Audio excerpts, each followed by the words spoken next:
All right, so we got Inside Star Citizen Design Brief Career Cargo Career Part 2. And I was excited for this because Jared mentioned like a number of things I didn't hear of before. I think it was like item bank was one that I was like, what is an item bank? And maybe one other thing. But it sounds like this last week was the this is what you already know. This week is some new stuff. But let's see what this Inside Star Citizen is all about. Because last week didn't really hit as hard as I thought it would. So basically, NAPU is what we like to call it. It was like USPU before. We had Intel PU, we had the Austin guys. I'm not sure if they had an acronym. So I guess North America PU made sense. Do you like NAPU as a name? Yeah, it's all right. It sounds like NABU almost. Yeah, why not? Why should we? Playable now, Alpha 320. If you like not being able to play. Care about cargo? Or why should you care about cargo? And to me, the answer is because I never thought of Star Citizen as just FPS. In fact, I would say the thing that makes me the most excited about Star Citizen is that it's a whole world of people who have their own ambitions and goals, and they're interested in different things. And to me, cargo represents a way to get into the world, to play with your friends. Don't show the raft. Don't show the cargo ship that doesn't work. In order to one of the only engage with other players, even in this dynamic way. You have all of this player interaction that comes around hauling the cargo, dealing with pirates, hiring people to defend yourself from pirates. And it generates this whole kind of economy and simulation of player interactivity. And I think it doesn't, though. And that's sort of the problem, right? That there is no simulation of anything. There's no economy. It doesn't exist. So, you know, that is from me. We heard in the last month or so that there is an economy team, and that is something that needs to start existing. In the monthly report, we saw a little something from them on that front. And that needs to start existing as soon as possible. And if it doesn't, I think the game is going to continue to kind of be a game that people look at from the outside instead of really sinking their teeth into, right? Yeah, I mean, crafting is something that is very important as well.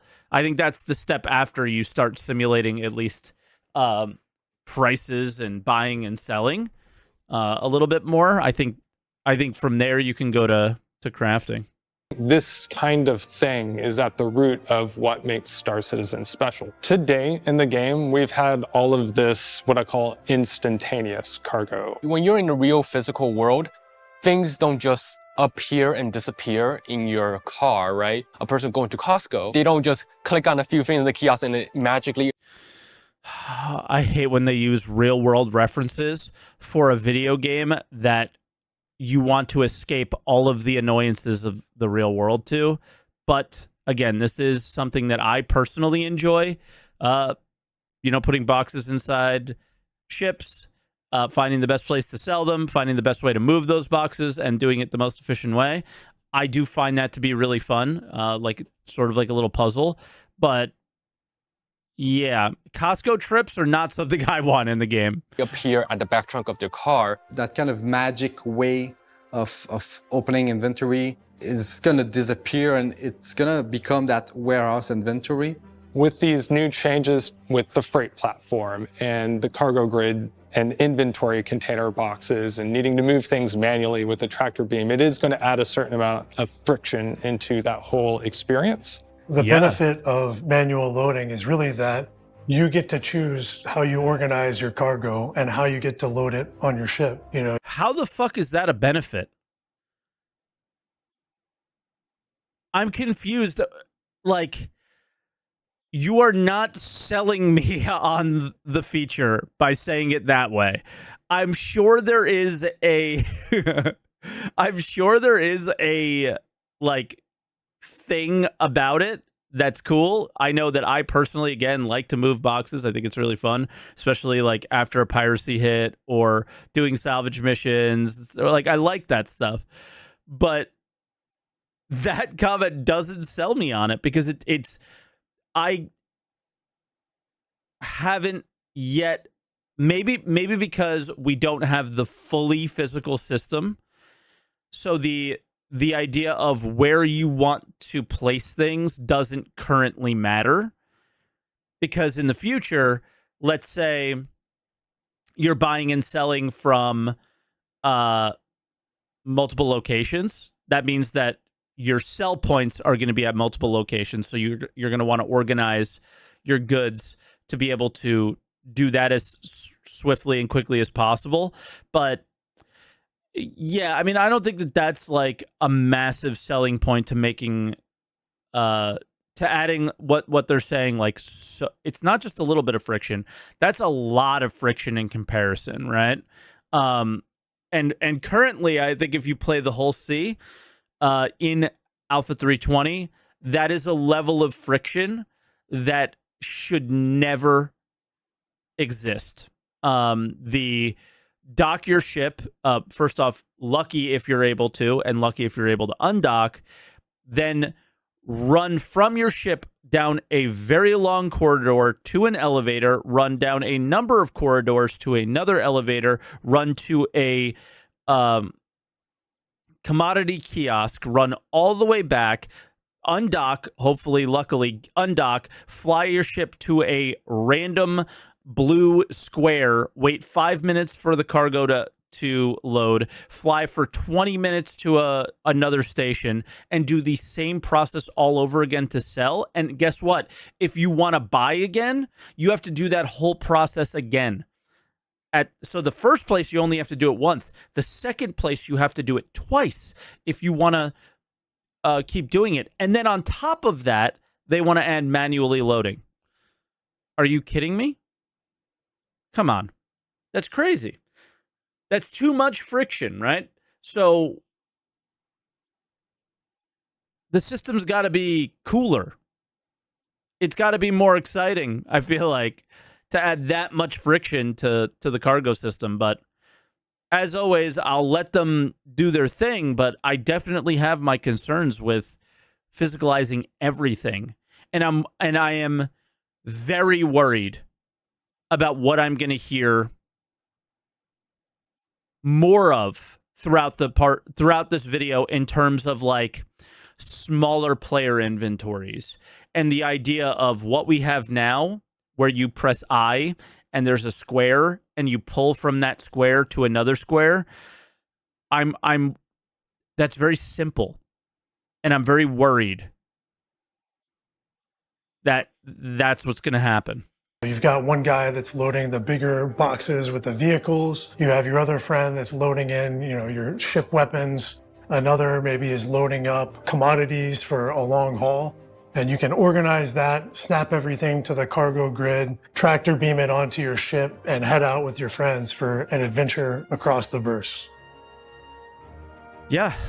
I mean, if that's cool, if and only if, you can, from the interior of your ship, like reload missiles and ammo and things like that. And yeah, sure.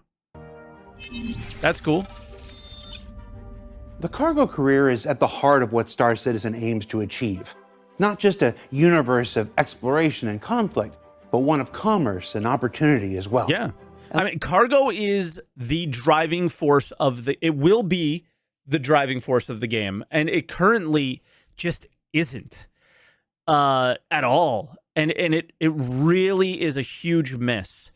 And cargo should be, as far as we understand, if the game ever achieves any of its goals, then cargo would be the biggest part of the game. It would be what drives player agency. It would be what drives a lot of progression, crafting, everything.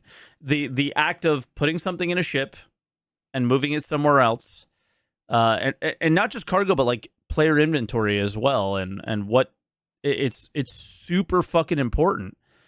And so far they have it so wrong that it really makes the game feel super lacking, right? Last week, we shared the first part of its next iteration with a discussion of freight elevators, instanced and persistent hangars, varied cargo boxes, and a new cargo grid that'll expand the possibilities of your ships in new and exciting ways. Yep. So here in part 2, we're going to dive a little deeper into the systems underpinning it all, starting with how we intend inventory to evolve next. Oh no. Oh no. I literally didn't pre-watch this. I'm so scared. And speaking of inventory changes, this leads us to what I think is one of the other very big transformations that's happening with these new sets of features. So instead of having something like a magical bag of holding, you actually have a place where you can go to put your items, to store them, and you know that it's safe while you go out and do future travels. One thing that we want to do is really kind of physicalize inventory in terms of you need to be at a specific location to use that inventory and manage. That's how it currently works, unless he means your hangar.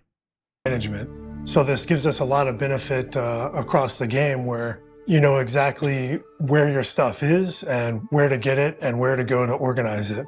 Now you'll be accessing that inventory via the freight platform and the hangars. You'll be using the freight platform to put it down. If you want to take something out, you use the freight platform to take it out. And you can use these inventory container boxes that I mentioned previously in order to optimize that kind of hauling. Let's say you realize you have a lot of guns that you want to take with you. Well, in the kiosk inventory management screen, you can move those items into a single box to aggregate them together so that you just use one pass with the tractor beam in order to move it all onto your ship. It also means that you'll have... No. I really, there's got to be a caveat here where I'm able to open the box and put the guns in myself. Why do I have to go to a screen to do that? There is? Okay. That's what I was worried about. That they were like, guys, you can manage your inventory from this magical screen. You know what that magical screen is currently? And nobody's complaining about it. The ability to haul but I get larger it. things I get in the the physicalizing game part more efficiently by taking them and putting them into these larger boxes, such as ship items that maybe you purchased or stole. If you want to do some kind of underground assaulting mission, you just bring your big guns and everything, and you also load that into your ship. So everything is going to be really physicalized and no more kind of magic stuff popping here and there. In addition to the freight platform access, we want to give players the ability to access smaller items without... They're doing the same thing that we already have, but with more steps. Right? It's literally the same thing, but with more steps. That's the part that I'm a little bit confused about. Having to go to a hangar. And for this, we're going to add some kind of what I call an item bank. And this is just like a secure box kind of access point in the landing zone so that you don't have to go to a hangar, and it'll look very similar to the other personal inventory interactions. And you can move smaller items around there, such as handguns or meta pins. But again, tying it to a physical location in the game and getting rid of this kind of magic. But it's still I click it and then it's a magical box. Okay, D-Rex says the difference I see it is, let's say armistice zones don't exist in cities. You can magic a railgun on your body in the food court and go murdering. I mean, that's I guess a way of looking at it, sure. But yeah, they're sabotaging convenience in the name of immersion in this case, and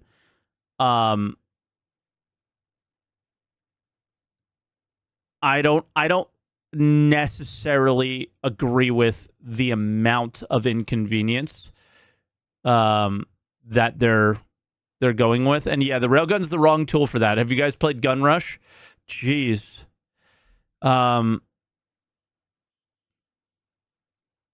Yeah, so I don't know. That's really interesting. We're taking that and also applying it to the inventory in the vehicles. Right now in the game, you can hit I while you're inside of a vehicle, and you'll see a similar kind of invisible magical inventory for the vehicle. We're going to be getting rid of that and instead replacing it with a combination of access points like glove compartments in the ship, as well as those inventory container boxes.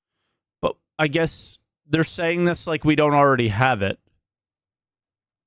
And as you could see, I mean, you can't because chat's in the way a little bit. It just says playable now here. It doesn't say visual conceptualization. So this is still very much the intention going forward. Many ships have it. Cutlass has it. I mean, we can name many of them, actually. There's a very long list of ships that have these actual interactable containers that everybody on your ship can interact with.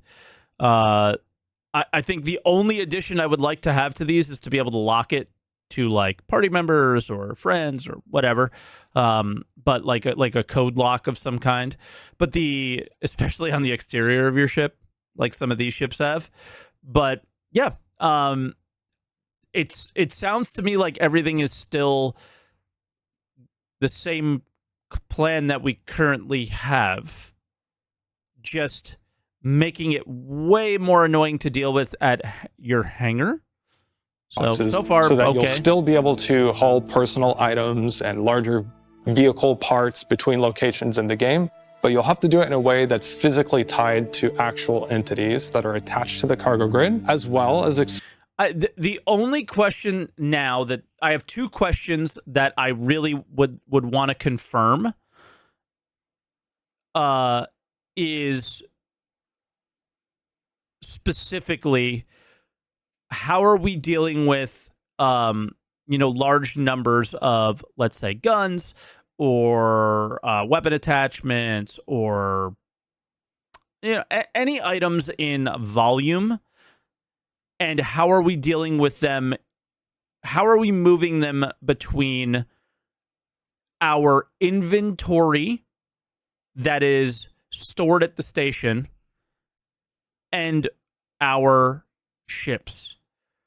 So what I really want to know is, will there, and just to confirm 100%, no questions asked, is that I walk up to a 32 SCU box and I press a button, it opens an inventory screen, and I put my mining attachments in it, or my ammo, or my weapons. And yeah, we have persistent hangars that, maybe there'll be just a big box sitting there. How will I interact with those boxes? Is the current implementation of the 1 and 2 SCU boxes that we currently have in the game going to change outside of when I open that box, like let's say inside of a ship? That screen on the left is not going to have the magic inventory that honestly, that magic inventory on ships shouldn't exist.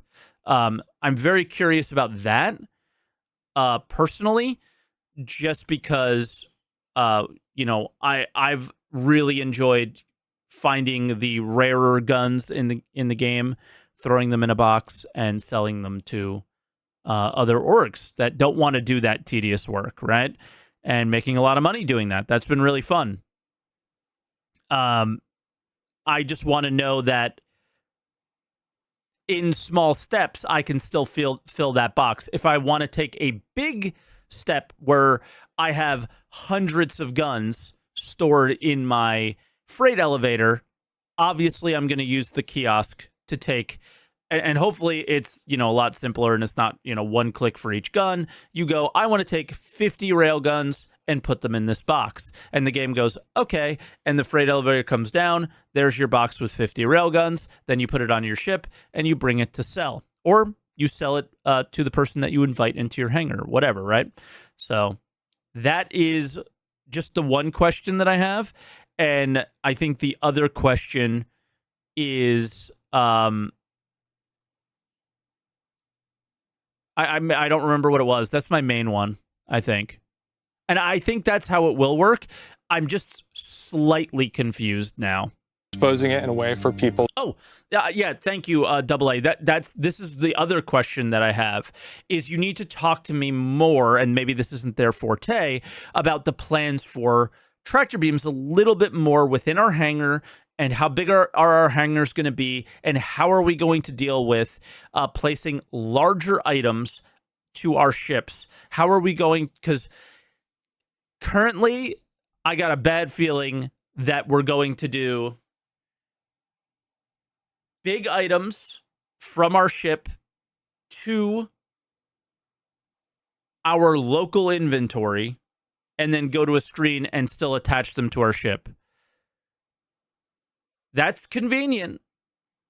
So that's probably okay to a lot of people and myself, but they sound like they don't want to go that way. So what is that going to look like?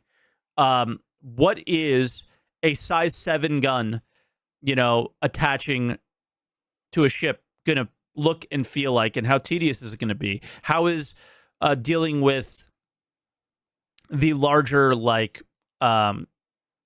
quantum drives and stuff like that? But all right, we're only halfway through. Enough pausing. But I definitely am nervous about some of these things going forward. And I saw PC 101 in chat saying, yeah, we want to do all these physical boxes, but, how often do these things just randomly disappear on us right now? So it's hard to look to the future when the present is so bad. Be able to reclaim them from a wreckage or maybe even pirate.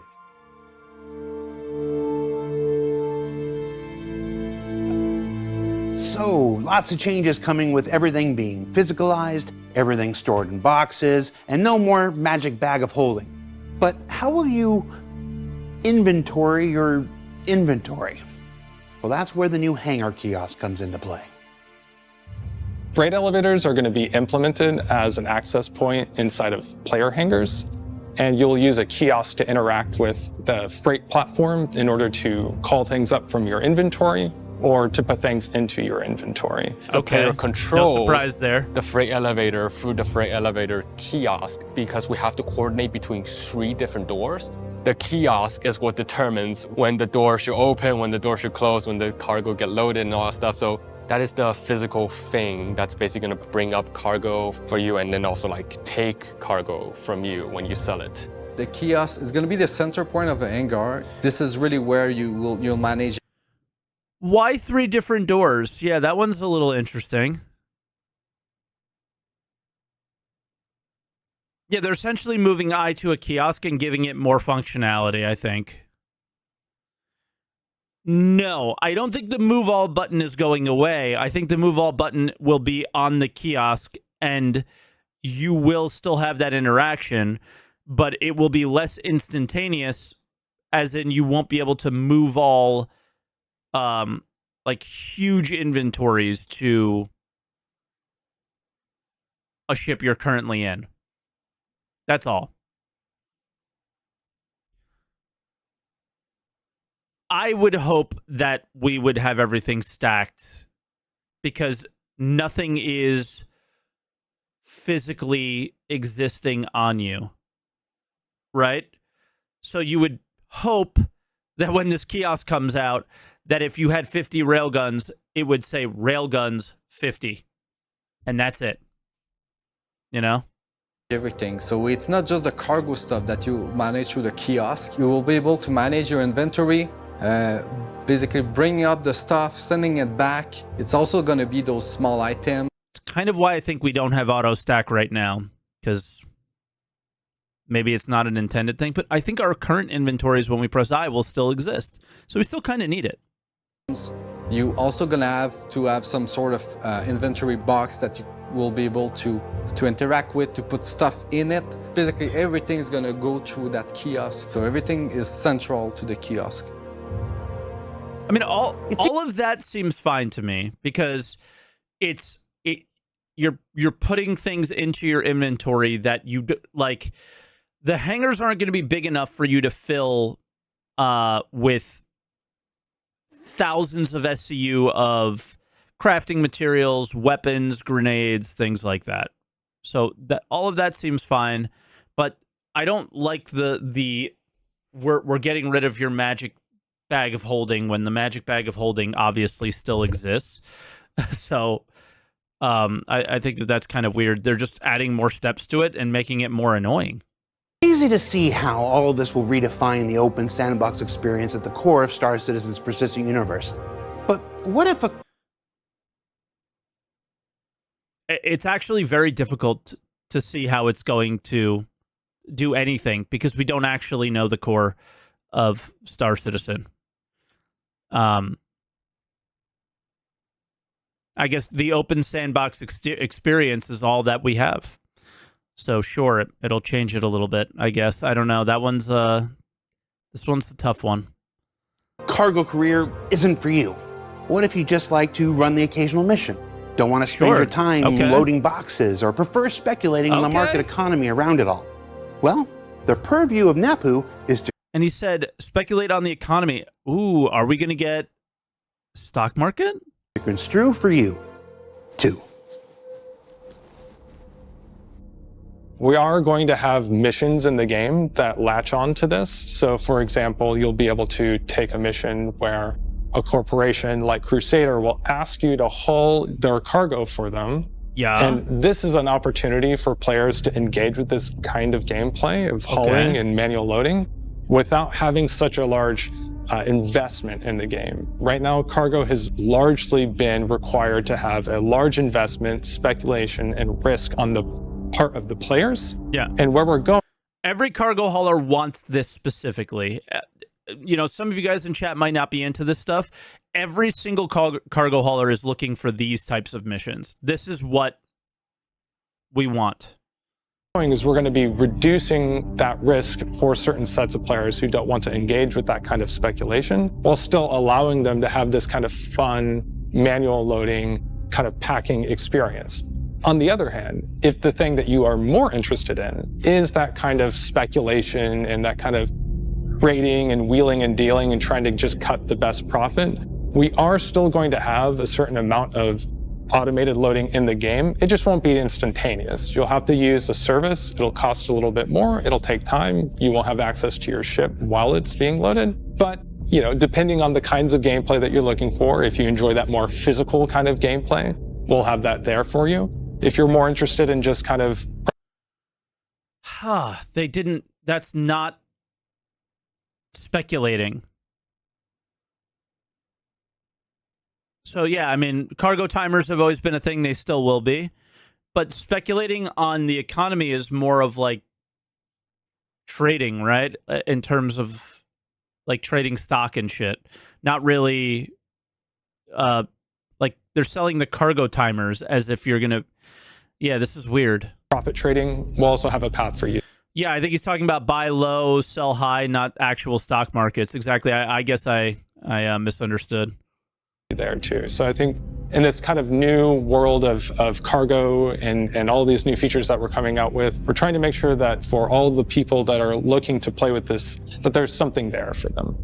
And of course, all of this comes with a large amount of economy tuning that's going to need to rebalance things now that we have physicalized movement, guaranteed friction on the transactions. So all of these things we can use to rebalance it and hopefully make it to where if you're interested in taking high risks, there's a path for you to maybe get a better profit. Vice versa, if you don't want to, there's still a way for you to be able to play the game and not be overly punished. That's going to be an ongoing endeavor, and we'll talk more about that as we get closer to release.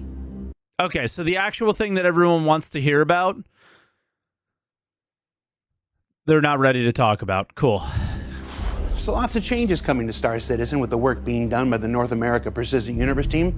So let's go ahead and let them bring. Any Tony Z's out there? Any Tony Zers? Are they going to ever do anything? Because here's the deal, is none of this stuff matters if Tony Z or Quantum, what's the company that's working on it now? If they don't do something, right? So yeah, economy balance changes are a big thing. They're going to take a really long time. Everything's intertwined and everything is such a shit show. Yeah, Game Horizon. Yeah, Game Horizon. So, and maybe we see them at SitCon. That would be the dream, is, you know, Tony Z with Game Horizon people talking about the economy, right?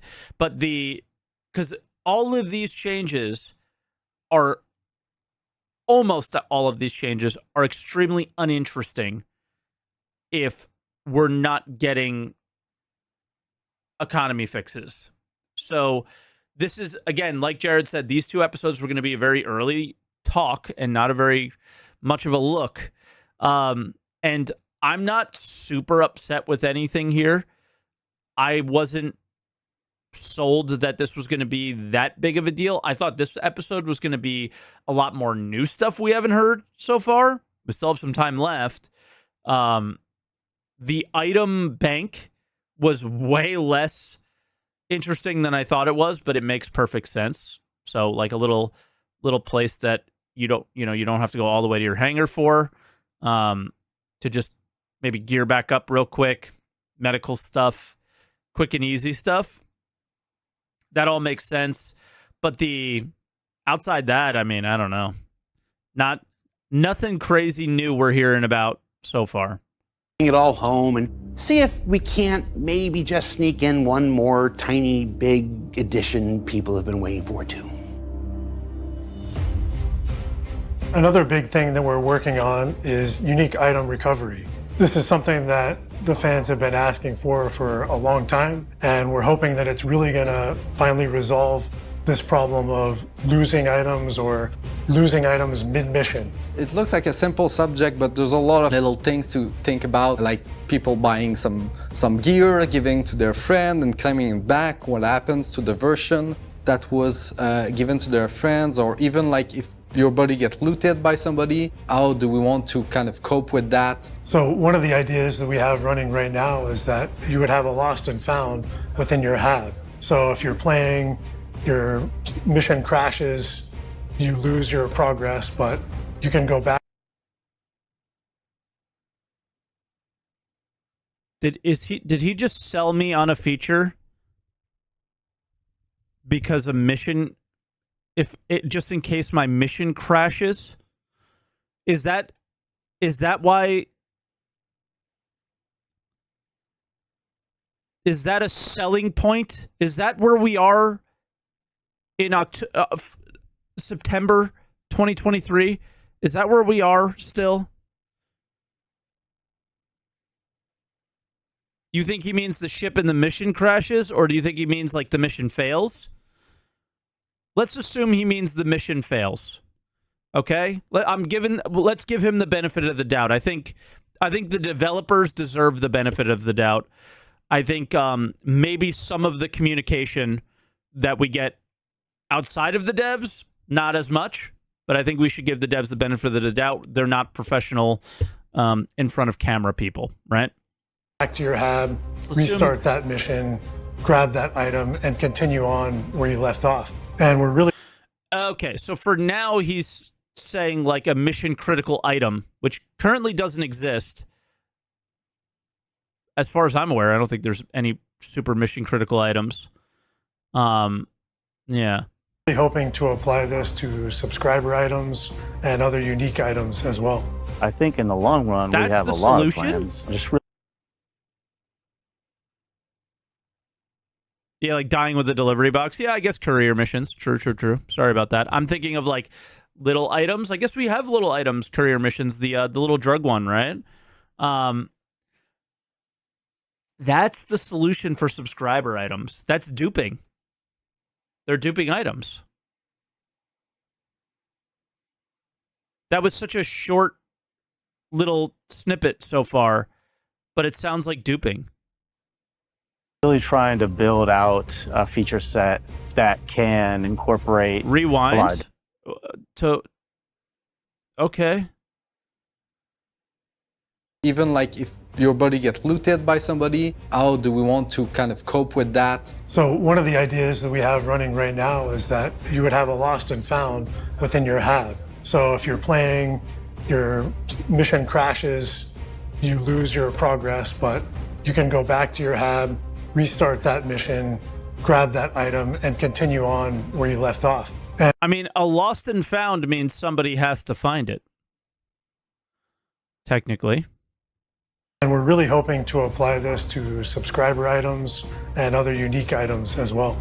I think in the long run, we have a lot of plans. Just really trying to build out a feature set that can incorporate.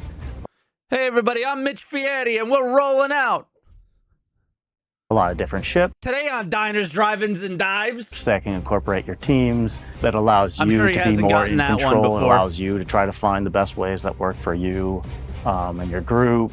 And right now, that's the main thing we're working on.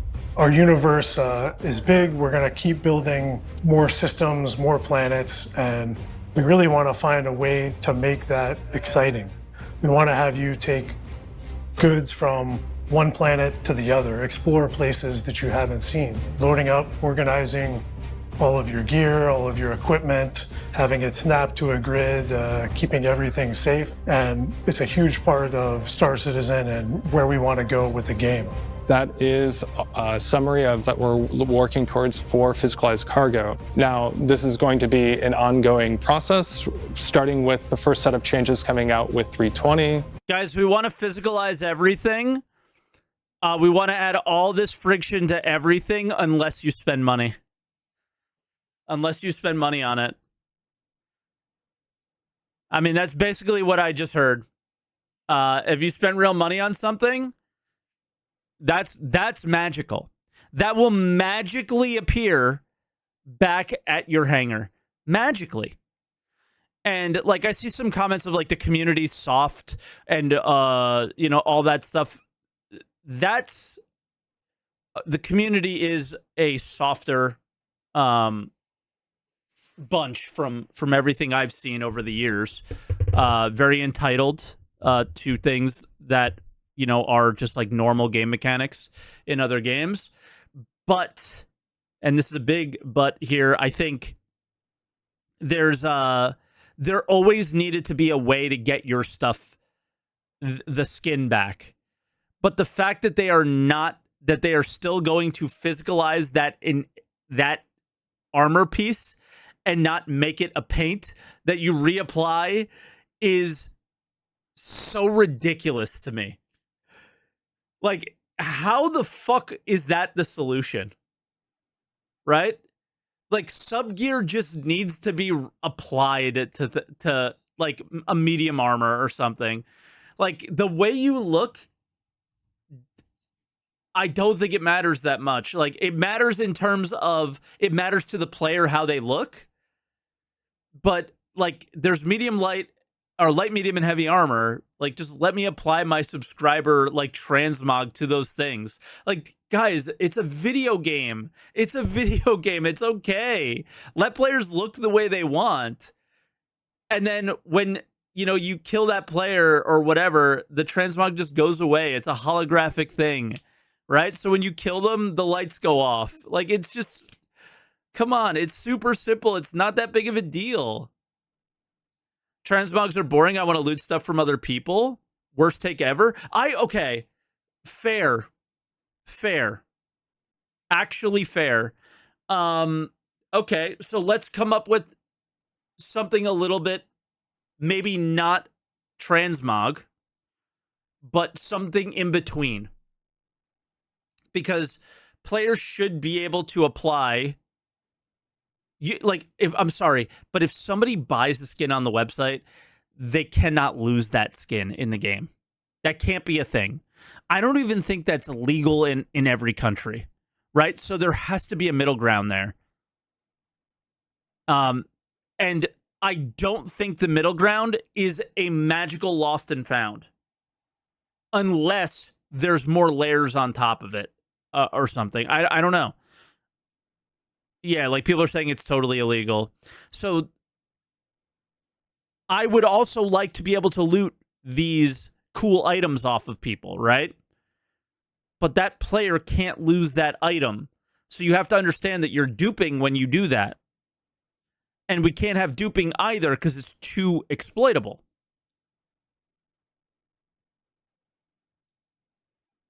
So for me, if that item is applied to armor, you can no longer loot it.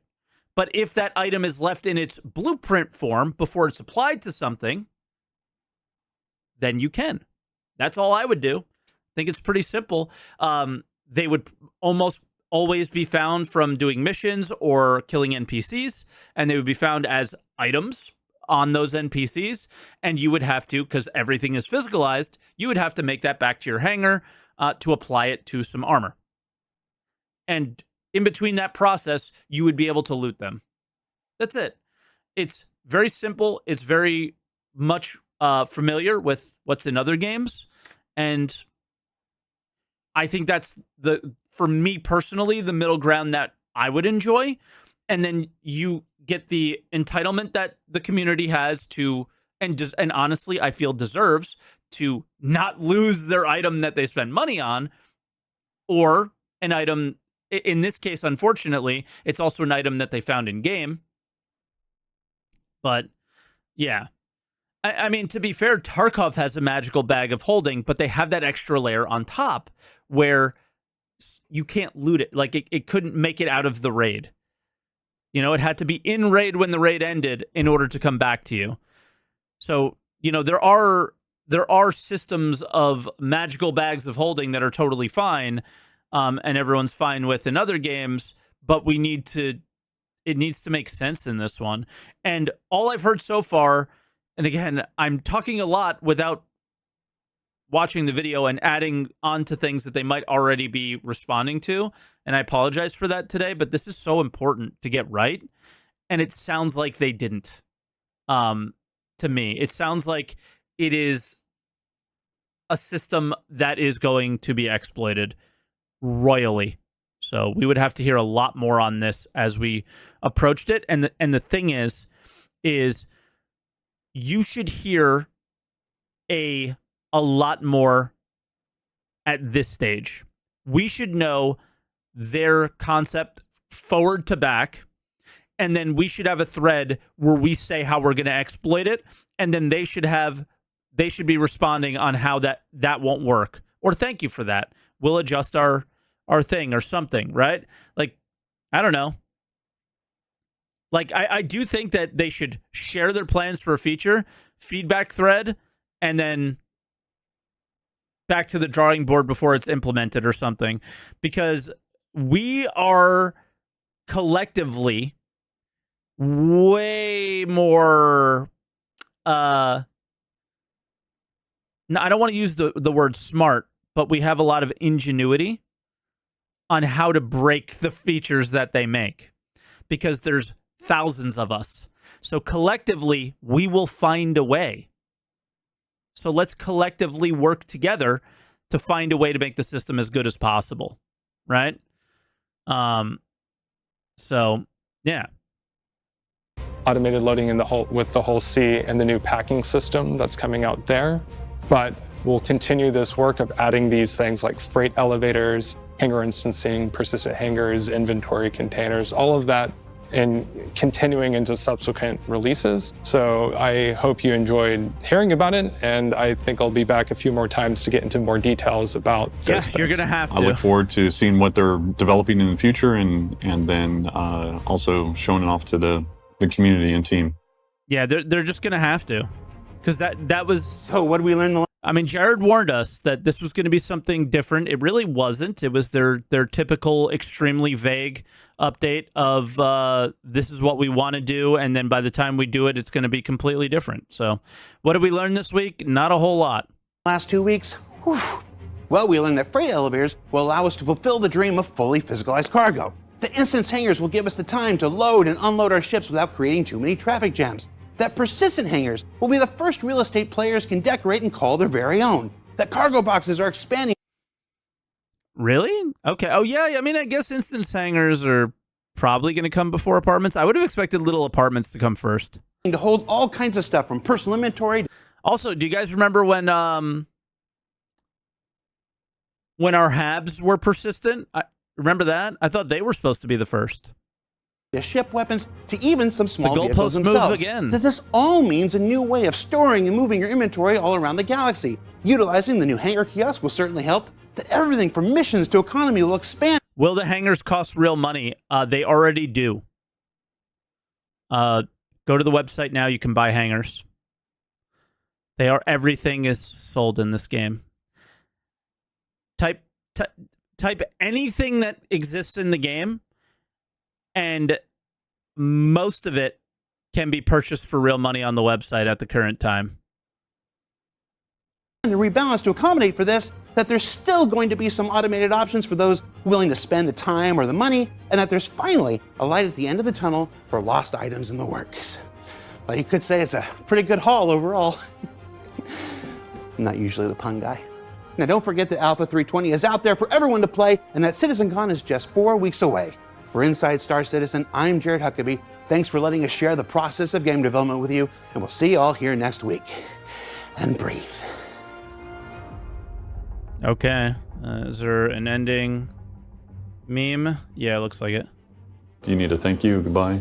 No. Peace out. That's it. He just leaves. I don't feel much better after watching that. I just feel like we need to all their plans for the most part are what they've said in the past, what I've already expected. The only thing that is a little bit weird is the subscriber item thing. That was the only one that was a little bit weird, and I have just a couple of questions that are fairly minor. But yeah, it kind of feels like 2015. That's true. It feels like we're just still at the beginning when we should be nearing the end. Ugh.